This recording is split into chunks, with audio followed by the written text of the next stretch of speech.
colonie récemment libérée par les forces armées russes dans la région de Koursk a été diffusée par la chaîne militaire russe le 30 mars 2025. Le court tronçon de Rubenchkina-Gagalevka est éloigné des principales voies de transfert de matériel militaire de Kiev, mais même celui-ci est jonché de tas de véhicules calcinés, leur dernier moyen militaire important abandonné par l'OTAN.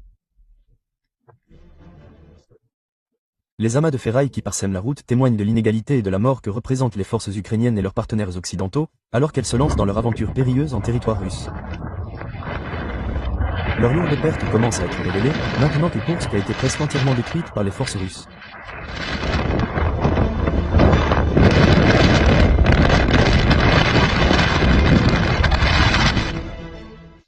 Parallèlement, notamment près de Rubenkina, à l'ouest de Soudza, des équipements ukrainiens abandonnés et détruits, notamment des véhicules, ont été documentés par la partie russe il y a environ une semaine, avec des pertes spectaculaires témoignant des conséquences de la sortie organisée de Soudza. Les soldats russes continuent d'inspecter le matériel militaire ennemi détruit pendant les combats. Un autre cimetière d'équipements de l'OTAN présente des véhicules australiens Bushmaster PMV, des véhicules turcs BMC Kirpi, des véhicules blindés de combat international Max Pro et MV, dont des blindés américains Petra Hunter capturés, ainsi que des pick-up et des VTT. Des BTR-3 ukrainiens prennent également la colonie. Un BMC Kirpi détruit, conduit par des arceaux de sécurité, et sa cage de protection ont été observés à proximité de la colonie. Cependant, les dégâts causés étaient souvent minimes, car de nombreux conscrits ukrainiens, inexpérimentés au combat, en profitaient pour fuir, laissant des véhicules intacts aux mains des troupes russes.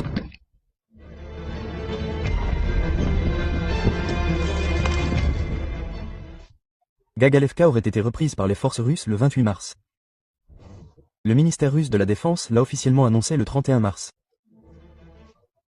Le ministère a ajouté que la colonie avait été prise lors d'une attaque des unités d'assaut des forces aéroportées de Ryazan, appuyées par des tirs d'artillerie et des drones, pénétrant et prenant d'assaut Gagalevka. Les troupes d'assaut ont réussi à prendre le contrôle de la colonie en se déplaçant d'un bâtiment à l'autre, puis en la sécurisant par des opérations de nettoyage méthodiques et en y établissant des défenses. Les parachutistes des forces aéroportées hissent actuellement leur drapeau et l'installent sur le monument aux soldats civils morts pendant la Grande Guerre patriotique de 1941 à 1945. Par ailleurs, des unités de l'armée de Kiev se sont repliées plus profondément dans la localité, avant d'être neutralisées. Les forces russes continuent d'avancer et de repousser l'ennemi jusqu'au abord de Koursk, en direction de la frontière avec la région de Sounoumi.